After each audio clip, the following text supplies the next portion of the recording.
fighting behemoth ocean battleships. Your adrenaline's just pumped to the max. Battling speed demon alpha predators. Oh my God, look at this huge fin. I thought it was a whale. Stalking venomous hidden hunters. It's almost like stepping on a venomous mousetrap, like springing a booby trap. And the ultimate showdown, Whopper versus U.S. President. How is fishing like politics? It's not, I suppose you might say the day you win an election is like catching a 135-pound tarpon. For science, sport, and food, it's the most extreme encounters in our eternal quest for hooked monster fish.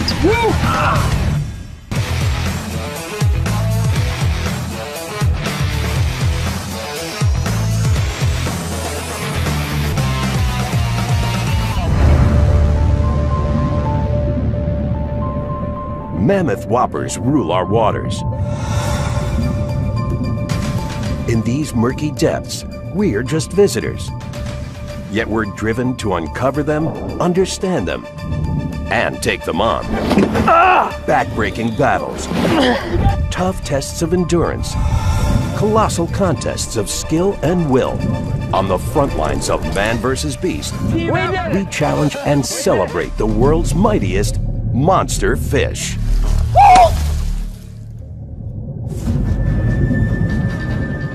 In the world of whoppers, they're a killer combo. Part fearsome hunter, part turbocharged torpedo. The Mako shark. It's really the speed demon of the ocean. These powerful double threats are the fastest sharks on Earth, with speeds exceeding 48 kilometers an hour. No other shark combines such breakneck speed with such fierce killing power. It all makes the Mako one of the ocean's most ferocious and deadly predators. And it's not simply the fact that it can get fast, it gets fast quickly. It's the acceleration that really doesn't compare to any other shark species. Just that burst from a gliding maybe 4 or 5 miles an hour to 20, before you can see it, it just leaves a trail of bubbles. And fast-moving Makos reach titanic sizes. Record setters have weighed nearly 700 kilos, while many more top the scales at over 450 kilos. To carry such mammoth girth, their cartilage-based bodies can stretch over 3.5 meters, and strong sickle-shaped tails power their mass like missiles. It's almost like kicking in the turbo on a high-performance sports car or a motorcycle. The Mako shark is pretty much from here to there to its prey item in just a moment, a few flicks of that well-designed tail. Though violent attacks on people are rare, when provoked or threatened, Makos will strike. Experienced anglers know, tangle with a Mako, it's at your own risk.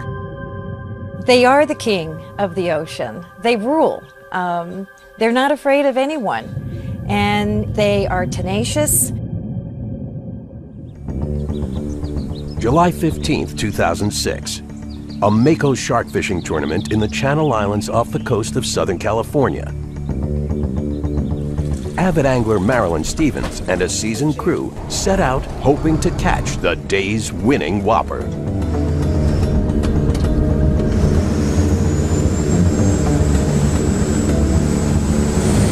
Reaching the open ocean, the crew drops some tempting shark bait, a punctured bucket filled with fish guts.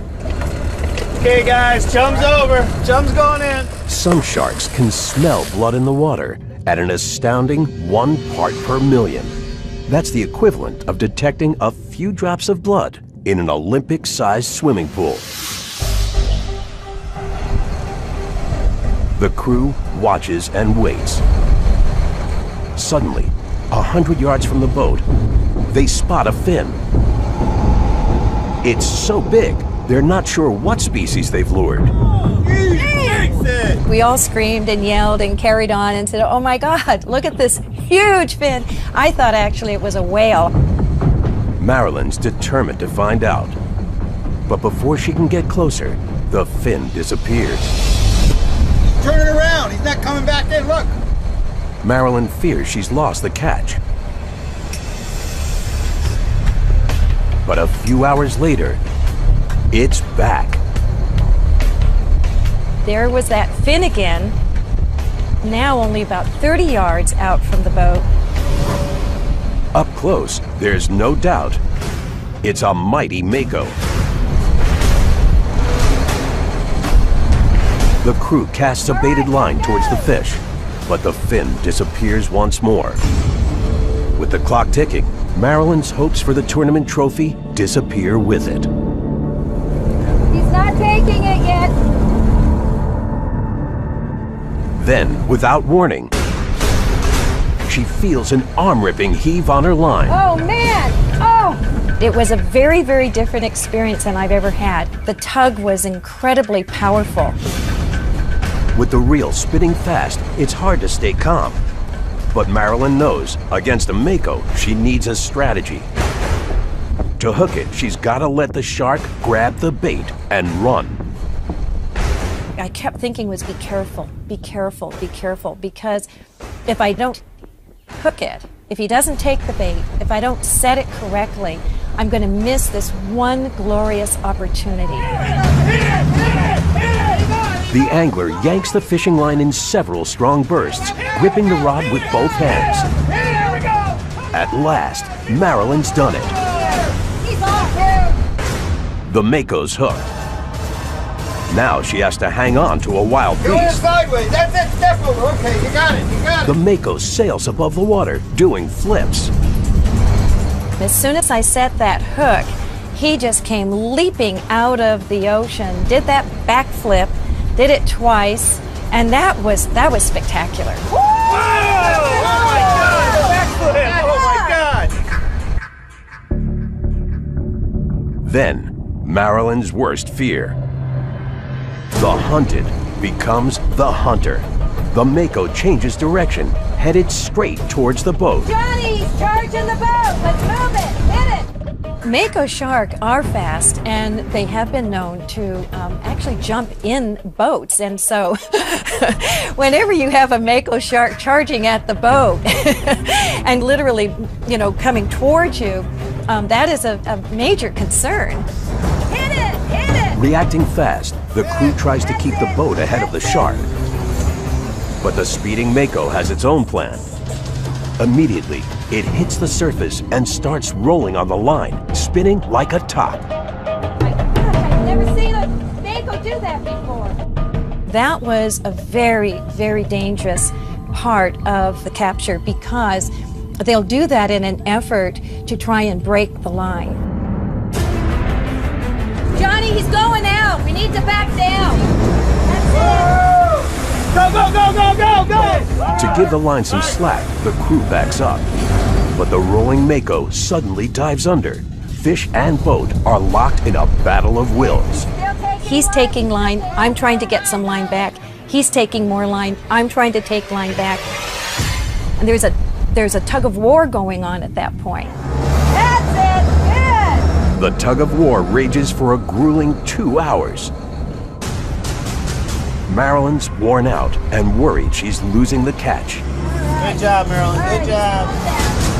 Then, with a muscle-burning pull, she gets enough line to pull the mako up, holding it at the surface. It's titanic, even bigger than anyone expected. Oh my God, that is a big Mako. We knew it was the largest Mako shark we had ever found. It's scary to see that size of a fish that close to you with his mouth wide open. I would say that there was definitely a fear factor there. It's a daunting challenge. To reel a snapping shark to a boat takes courage and skill. Hey guys, I got leader. I got leader. Come on, guys. Come on, guys. Gas ready. Moving fast, the team pulls the shark in. Come on. Get it, hit it. Oh, Rope tying its tail and snout. At last, after putting their tournament fishing skills to the ultimate test, they've got the whopper mako caught. we got it. We got it.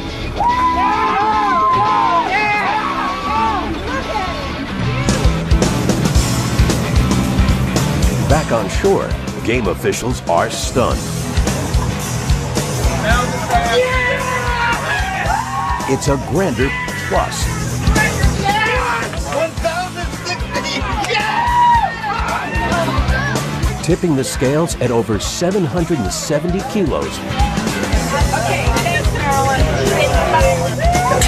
80 inches. Stretching more than 3 meters. Oh, man. Marilyn takes the tournament and shatters the record for the largest mako ever caught by a female angler. The team donates enough shark meat to make 2,000 meals for the homeless.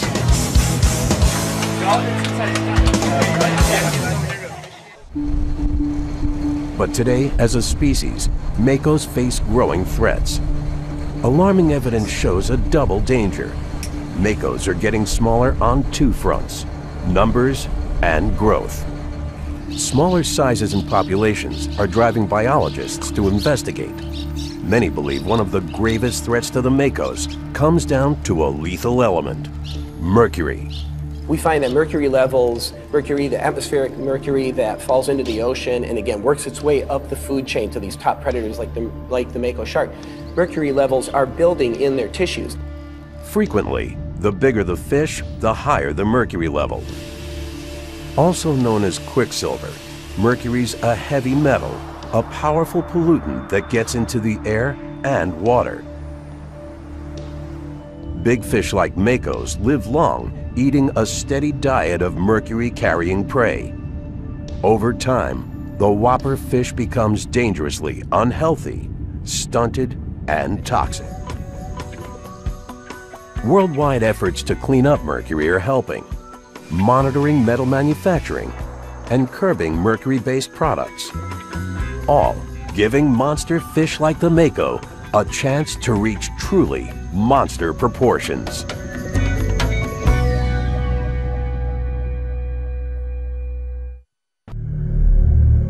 Among the planet's mightiest whoppers, hulking and huge, they glide through the water like behemoth battleships.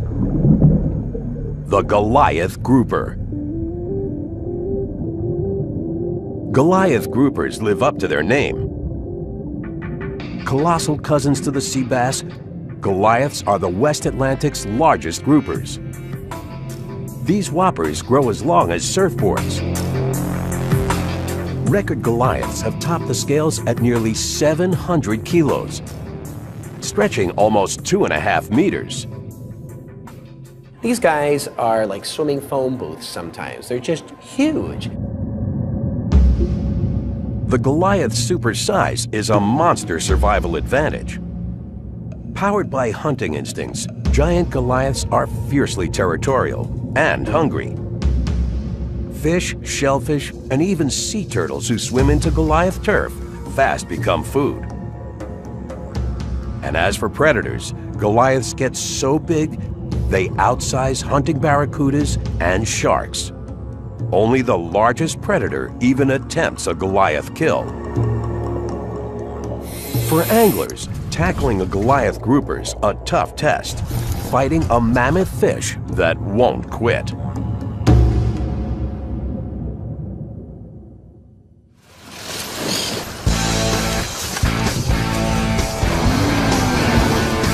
December 11, 2004. Fishing mecca, San Carlos Bay, Florida. Professional fishing guides Nelson Diaz and Ben Chansey set out together with only one species in mind: Goliath grouper. And the men know there's only one place to go: the Sanibel Causeway Bridge, Goliath's stomping ground. Here, these territorial fish take advantage of concrete pylons, ideal cover for ambushing prey.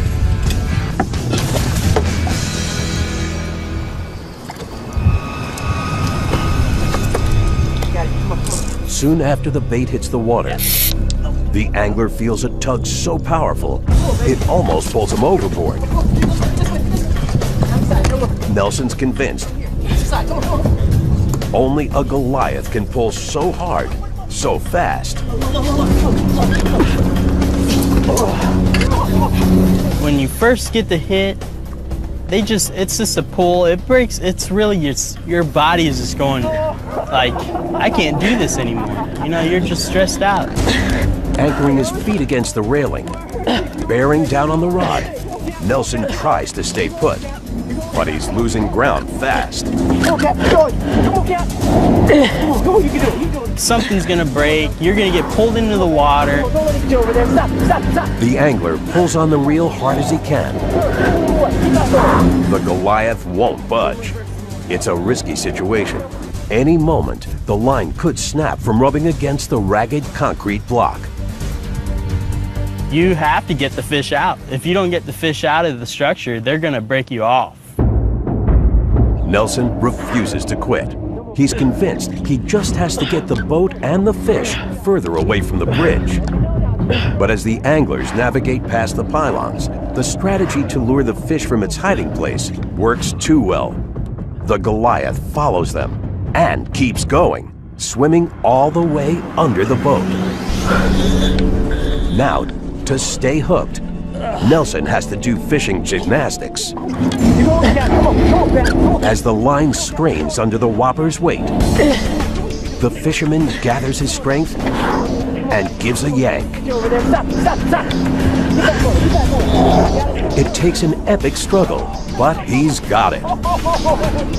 Nelson pulls the Goliath to the surface.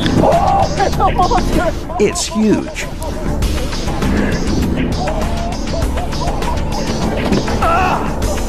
God! Yet a new battle's just begun. The fishermen want to measure the monster specimen alive, but the monster has no intention of giving in. The Goliath thrashes and slaps. Using an instrument called a boca grip, the angler corrals the fighting fish. Nelson grabs hold of a fleshy lip. I just grabbed his lip, and it was really like, that was his lip. And it was like grabbing like a big 2x4 or something.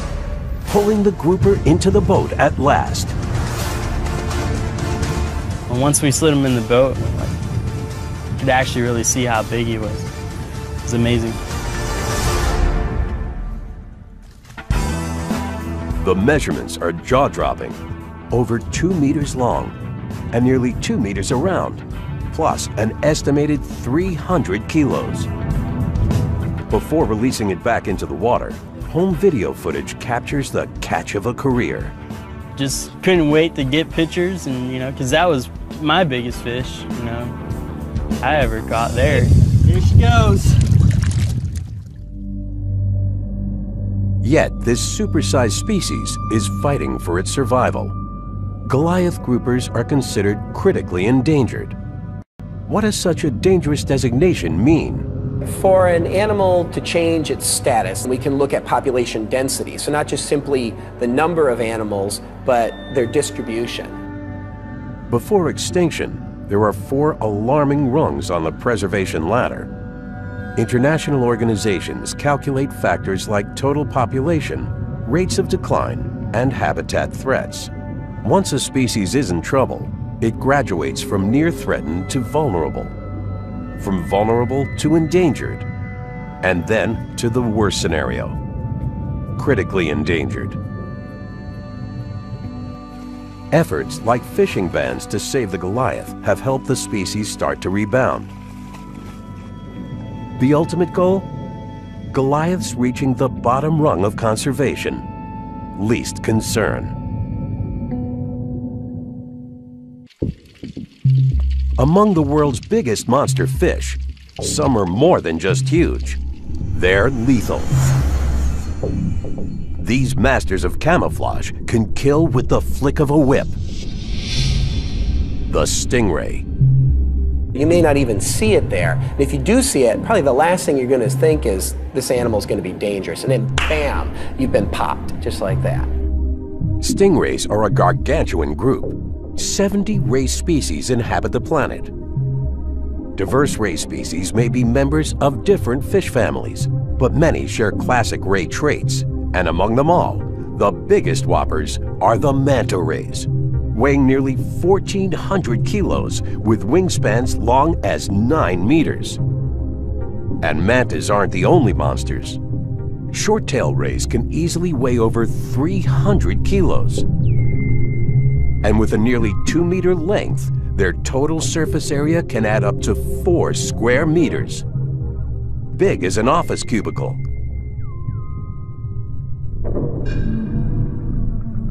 Bottom-skimming rays are passive feeders with an edge.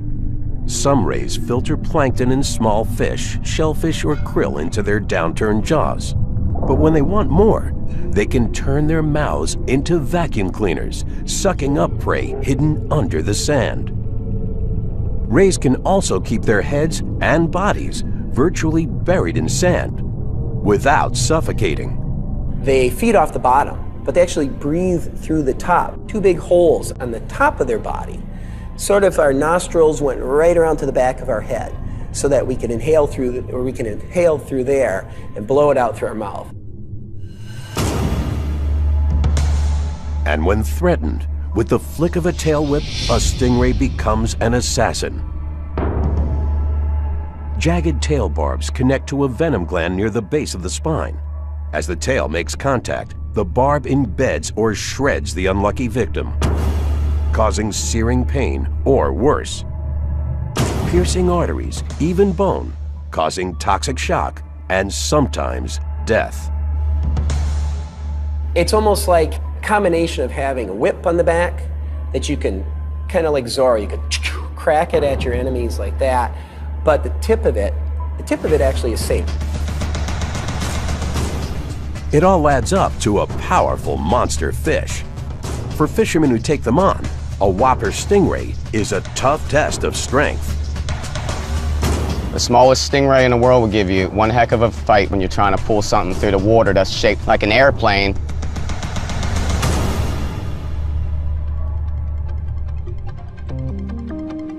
August 10th, 2007, Chesapeake Bay Bridge Tunnel, Virginia. On a mission to catch a whopper, avid angler Jason Bell stakes out a prime spot on the nearly 200-meter-long Seagull Pier, a fishing hotspot, projecting anglers far out and 9 meters above the bay. Scanning the waters, Jason casts his baited line. Setting the line to free spool, the angler props the fishing rod against the pier's railing and briefly turns away. Suddenly, the reel starts to wail.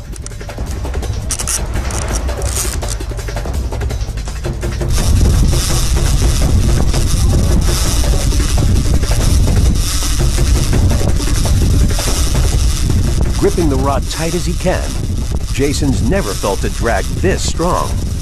Basically, it felt like I really hooked a submarine. The long fishing rod bends dangerously towards the water. At any moment, it could snap.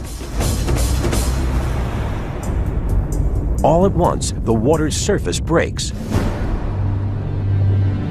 A dark mass moves and ripples below. The angler recognizes the shape, a whopper ray. I could see like a big old brown diamond-shaped thing swimming on the water, and instantly I knew it was a stingray. Jason gets a glimpse, but not enough to determine the fish's full size. The ray dives down deeper. The angler's worried the stingray might bury itself on the sandy bottom. If he would have ever got on the bottom, I would have never gotten him up. But the stingray has other plans. The fish pulls his line all the way under and out the other side of the pier, dangerously close to the cement pylons where the thin line could fray. In a desperate move, Jason locks the reel. It's a risky maneuver. The ray can't pull out any more line. But with the added tension, the thin filament is in greater danger of breaking. The fisherman holds tight. His arms are near the breaking point. Gathering his strength, Jason manages to reel the ray back to his side of the pier. Success! But it's only half the battle. The ray's still deep underwater. To get it to the surface, Jason has to hoist the flapping stingray straight up. It's tougher than lifting dead weight. When you're pulling a bucket through the water, it has a lot of water resistance just because of the sheer mass, the sheer size of the fish. After a backbreaking 60 minutes, Jason gets the whopper ray to the surface with a powerful heave. He can't believe his eyes. It's even bigger than he imagined. But as he struggles to pull the ray out of the water, the angler realizes it's impossible. He needs more muscle, fast. He calls out to a bystander who rushes in to help, using a gaff and rope to hook the ray. Once it's gaffed, Jason throws down his rod. Together, the men fight a bloody tug of war, literally. As I was pulling up on the rope, it was cutting right through the palm of my hand just because it was so heavy. For this phenomenal fish, they're going to need even more brawn. Incredibly, it takes 4 men, 8 arms, and many long minutes to hoist the ray. At last, they've done it. The men get the Leviathan onto the dock. Mission accomplished. It's a monster, weighing 126 kilos. The stingray's nearly 2 meters across, stretching over 1.5 meters long. As Jason's photo shows, it's bigger than a car's hood. A pending world record for the largest stingray caught on rod and reel. It's the biggest thing I've ever caught. It's fought me longer than anything I caught.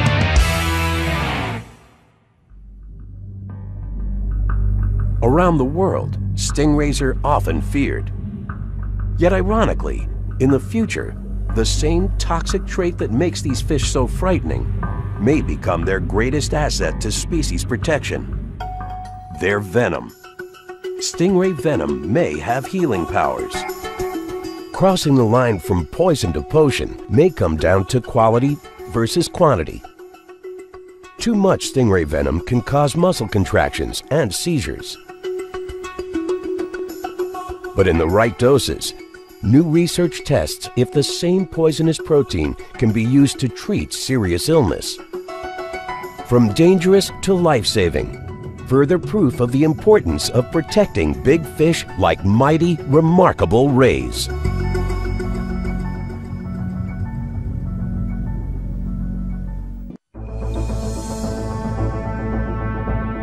In the world of whoppers, they're like long-distance submarines. And when it's time to hunt, this swimming fleet becomes a battalion, the northern bluefin tuna. They just swarm in and attack their prey, and the prey might just explode out of the water. They move so quickly. Kilo for kilo, bluefin are some of the biggest fish to roam the open ocean. Whopper bluefin have tipped the scales at 680 kilos, stretching over 4 meters. But unlike most big fish, behemoth bluefin roam in packs. They're the largest bony fish to swim in schools. Unusual behavior for animals big enough to survive solo, yet it's extremely smart. Schooling creates a dense mass of shimmering bodies underwater, deterring predators like sharks, who find it much harder to penetrate and charge a shifting and fast-moving gang. They don't just have the advantage of strength in numbers, they have, well, truly they have stealth and intelligence in numbers to respect. And when it comes to the hunt, schooling bluefin become a deadly swarm, executing maneuvers en masse, attacking prey like a brigade. If bluefin had a killer's credo, it'd be all for one. They're really about the only schooling fish we know of that works cooperatively. They corral around almost like a football team. They all have a role to play, but they're all working towards the same goal, and that goal is getting dinner. For anglers, chasing down these schooling hunters can push even a pro to the edge of endurance. Once a bluefin tuna is actually on the line, look out, you're looking for quite a fight.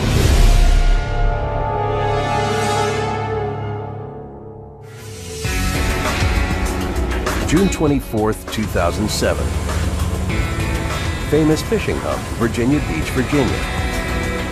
Experienced angler Bo Haycox, his father and friends, set out on an expedition, hoping to catch a big marlin. Soon after dropping their lines, they spot a commotion on the port side. A whopping splash. There he is! Fish on! Fish on! The anglers realize it's a double whammy. Got it! All right, come on. Simultaneously, two rods, Bo's and his father Rick's, bend down with a powerful tug. Each man's hooked a monster fish. There he is! Two rods just came down. Bam! At that moment, Rick's line suddenly breaks off in a snap. He's lost his whopper catch. Bo's determined not to lose his. What started as a two-man fight is now down to one. For maximum leverage, Bo quickly climbs into the fishing chair. His reel is screaming. By now, the fish has taken out so much line, Bo only has about 90 meters left. It's super-sized and strong. Let's go and get it! Let's go and get it! We knew it was a huge fish. It was probably about 300 yards away, so we didn't know quite what we had. One thing Bo does know, landing this fighting fish will take all the strength he's got. There's nothing I could do but just hold on and let him go. The exhausting tug-of-war wears on. Bo bucks and strains in the fishing chair. Father Rick has a trick to make it easier for his son. He pours liquid soap onto the seat, allowing Bo to slide without getting stuck. You almost got him, Bo. You almost got him. Hang in there. But Bo's fish shows no sign of letting up. Hang in there. The angler's body's aching, yet he hangs on for an incredible 3 hours. All right, you want some water? Neither man nor beast is willing to give up. I didn't want to fight him anymore, but I wanted to get the fish. Bo's stamina's at the breaking point. He tries any strategy to increase pressure on his line. He puts a glove on his hand to clutch the reel without cutting his flesh. It's a battle, and it's you against the fish, and you want to win. Of course, he wants to win too. Then, after 4 back-breaking hours, Bo's determination pays off. There it is! Oh! The fish surfaces in a rush. Get ready! It's no marlin. It's a bluefin tuna. The biggest he's ever reeled in. Woo! Yeah, pretty work, buddy! When he came up to the surface, I mean, I think all of us were like, oh my gosh, this is a big fish. Woo! Yeah, that's a big bluefin there. It takes all hands on deck to hoist the whopper on board. At last, they've got it. That's great. We got it. Got it? You got it. Bro, this might be a new state record. Examining the tuna, they think it might be a record catch. The skipper grabs the radio and calls friends ashore, sharing the news. They've got a monster. Ended up being, they said, you got over 100-inch fish, you got it. Great work, bro. Good job. Woo! At the docks, a huge crowd's gathered. It takes 10 men to lift the giant tuna. The mega catch stretches an astounding 2.7 meters long, weighs 259 kilos, and measures nearly 2 meters around. A record breaker, Virginia State's largest bluefin tuna catch.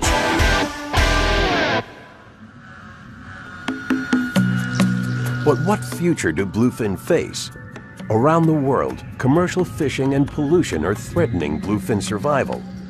One solution may come down to a groundbreaking idea: turning this wild species into a healthy, sustainable crop.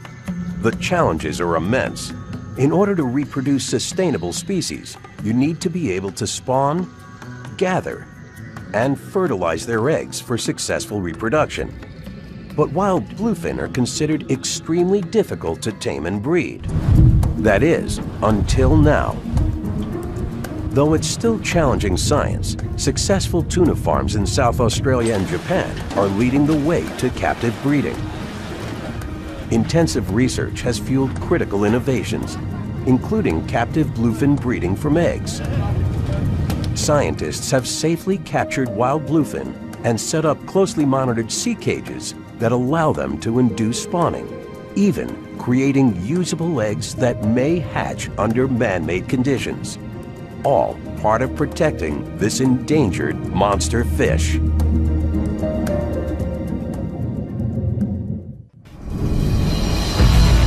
In the most extreme fishing quests, some monster fish are among the most prized catches on Earth. The tarpon. Ancient survivors, strong, tenacious, a tough test of skill and will. For one former U.S. president and an Olympic athlete, the ultimate battle of man versus whopper. This tarpon is just huge thrill because of his size and his majesty and the beauty. It was just great. Atlantic tarpon are prehistoric predators dating back 300 million years. Part of their epic survival comes down to mammoth proportions. Longer than bathtubs, whopper shimmery silver tarpon can stretch 2.5 meters and weigh over 130 kilos. These are enormous fish. They're like Escalades covered in chrome, just cruising through the shallows of the Gulf waters. They're huge fighters, very strong fish. One advantage to growing huge is a mouth built like an armored trap. Tarpon jaws are connected at the throat by a bony plate and held together by ligaments and muscle. Their bony mouths literally work like snapping traps, helping tarpon catch, crush, and devour fast-moving prey with powerful force. But for anglers, penetrating these bony jaws is one of the biggest tests in sport fishing. Most hooks simply fall flat against these crushing maws. And if an angler's lucky enough to penetrate a chink in the tarpon's armor, he's in for a fight. Hang on. Famed anglers have taken on tarpon for generations. Herbert Hoover was a tarpon fishing fan. And in 1937, Franklin Delano Roosevelt and his boatmates reeled in an 80-pound Texas tarpon. And the latest leader to battle this formidable fish? See that breaking water out there? 41st President George Herbert Walker Bush is a self-described fishing fanatic, an avid angler for 80 years. A childhood passion that began here at his Kennebunkport, Maine home. Even anglers accustomed to dealing with affairs of state embrace fishing's conquests, R&R, and family bonding. And in our family, we do it with the different generations. That's my beloved daughter. That one is the President of the United States fishing with his father. But the thing I love about this one is it shows that you're doing a lot of heft to get that lure out there. That'll show you 2 generations, enthusiasm of 2 generations of bushes. Did that bring a smile to your face? It sure did. I didn't want to lose him now. Like many anglers, Bush has favorite fishing buddies, including Olympic downhill skier and tournament fisherman Andy Mill. You want to net this fish for me?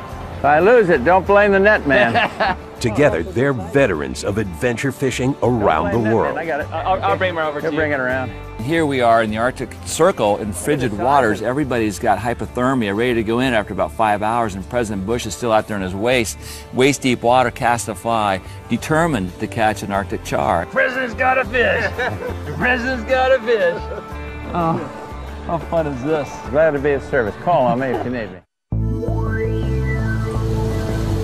April 19th, 2008, the Florida Keys. I think we're going to do very, very well. President Bush, Andy Mill, and boat captain George Wood set out for a tarpon fishing expedition. Prepping their rods and bracing themselves for the fish's unique challenges. True to his mission, Bush insists on using fly gear. I know it can be done, fellas. Sometimes you can throw right at them and they won't touch it. There you go. The anglers drop their baited lines, scanning the waters, looking for any movement. Come on, little tough. The former president is battling an additional challenge. An injury. A recent back sprain keeps him seated. On board, buddy Andy Mill hides his concern. There you go, beautiful. In the back of my mind, I'm thinking, you know, it's hard for him to stand up on the deck of a boat. You're rocking in the water. You can't cast too far. And the visibility, you got to be able to pick up and see these fish. And that's getting more and more difficult for him. But Bush is determined to land a monster. Suddenly, there's turmoil in the water. Churning, changing tides, bringing in big fish. And the tide switched, and all of a sudden the fish started appearing. And we knew, you know, the bombs were going to go off. And sure enough, here come the fish. Look at that. The men cast their rods into the fray. Captain, what is it? It's a whale. The skipper feels a sharp tug on his line. What the heck is that? Fish on! The captain passes his reel to Andy Mill, who promptly passes it to the seated President Bush, There you go, George. handing over what's about to become a titanic tug of war. The fish grabs hold of the bait and starts jumping. When agitated, tarpon can propel themselves several feet out of the water. And then he jumps sky high. First of several jumps. He's got a hard mouth and he took it. We got him well hooked. And so it was just keeping a strain on him. Seeing the tarpon fly through the air, everyone realizes it's a whopper. But I couldn't hardly believe it. But then I was worried about keeping him on the line, keeping him hooked, and not letting him break away. You know, I don't think he realized how big this fish was until we got it up. And I think way down inside, he might have been a little bit intimidated. It takes tremendous strength to keep the bucking tarpon on the line. As the fight wears on, President Bush struggles through his injury, hoping the catch isn't literally backbreaking. More than once, he fears he's lost the tarpon. Don't snap the line. We'll pull this one in together. He keeps his eyes fixed on the whopper fish, cutting deep through the water, refusing to give up. And I thought at Elizabeth, we fought him for 45 minutes, but it seemed like an hour. But soon, the tarpon begins to tire. Coming up for air in a second. The former president marshals the last of his strength and yanks back hard as he can on his line. All at once, he's got it. The fish surfaces at the edge of the boat. It's a super specimen. When we got that big fish up next to the boat, I had a lot of anxiety in the fact, knowing the situation. And I'm begging, I'm praying with everything I had that we could pull this fish into the lap of the president. Now the real challenge, getting the whopper on board for a quick photo and a safe catch and release. It means hauling up a mass of wriggling muscle without injuring or losing the catch. Wasting no time, experienced Captain George Wood steps in. Success. That is the fish. I think maybe you've seen the picture of the two of us holding him, and then we just turned him loose and away he swam. Before letting it go, the seasoned team estimates the fish's length at almost 2 meters, almost 1 meter around, and a whopping 61 kilos.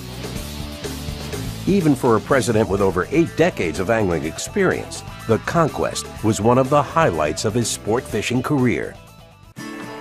These are some great flies. I just haven't tried them, but I will. I'll be out there as soon as the fish get out there. How is fishing like politics? More mice. They get ridiculed if you break out the mouse pouch. I suppose you might say the day you win an election is like catching a 135-pound tarpon. I'll never forget it. Lifetime experience. This was better than walking up Madison Avenue following Sophia Loren. Around the world, tarpon trophy fishing is facing a new frontier and attitude towards saving the fish competitors' catch. In the past, tarpon fishing tournaments were really trophy tournaments. Catch the fish, get it mounted, put it up on the wall. That's changed these days, and this is the trend of tarpon tournaments around the country. And it's not just tarpon. From bass to marlin to sharks, catch and release techniques and regulations are blazing new trails amongst tournament fishermen. On board, fish preserving cages called keep-alive boxes, built-in live wells, and careful weigh-in techniques are all helping fishermen win trophies without fatally harming the species they hunt. You want these fish to move and to be protected, so I'm a big fish and release man. The big guys you want to treat with respect. Colossal creatures. Titanic beasts that rule our waters with incredible power. Wherever and however we encounter them, for sport, study, or food, these apex predators and giant whoppers deserve our respect. So we can continue to treasure and take on the world's most astounding monster fish.